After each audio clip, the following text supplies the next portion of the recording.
முன்னைய பாடம் ஒன்றில் சம்பந்தர் என்னும் சிறு குழந்தை குறித்தும் உமாதேவியார் தந்த பாலினை அருந்தியதால் ஞான குழந்தை ஆகி பாடல் பாடியது என்றும் பார்த்தோம்.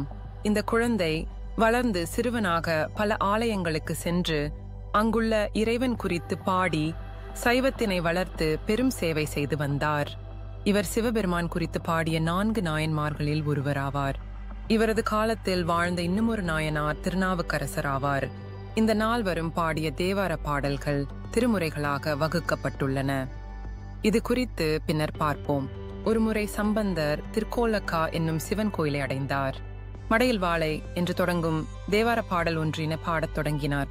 கைகளினாலே தாளம் போட்டு கைகள் வலித்தன.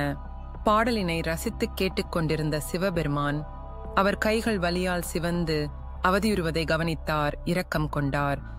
நமசிவாய் என்ற இறைநாமம் பொறிக்கப்பட்ட பொன்னிலால் ஆன தாளம் கிளாஷ் சிம்பிள்ஸ் ஒன்றினை அவருக்கு அருளிச் செய்தார்.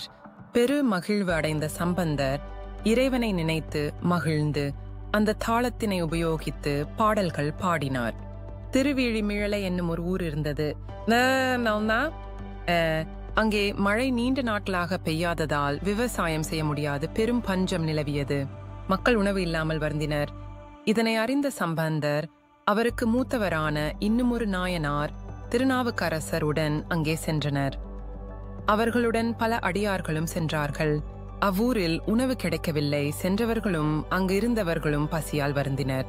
சம்பந்தரும் திருநாவுக்கரசரும் இதனை கண்டு மிக வேதனைப்பட்டனர். அங்குள்ள கோவிலுக்கு சென்று இறைவனிடம் முறையிட்டு பிரார்த்தித்தார்கள். சிவபெருமான் மனமிறங்கி அவர்களுக்கு தினமும் படிக்காசு கிடைக்க செய்தார். அந்த காசு மூலம் வேறு இடங்களில் இருந்து உணவினை வரவழைத்து மக்களின் பசியினை போக்கினார்கள்.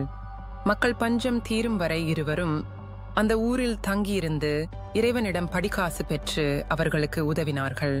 இறைவன் அருளால் கடைசியில் மழை பெய்து வறட்சி நீங்கி வயல்களில் மீண்டும் விவசாயம் செய்யப்பட்டு அறுவடை செய்யப்பட்டது. Please like, share, comment and subscribe. Thanks for watching.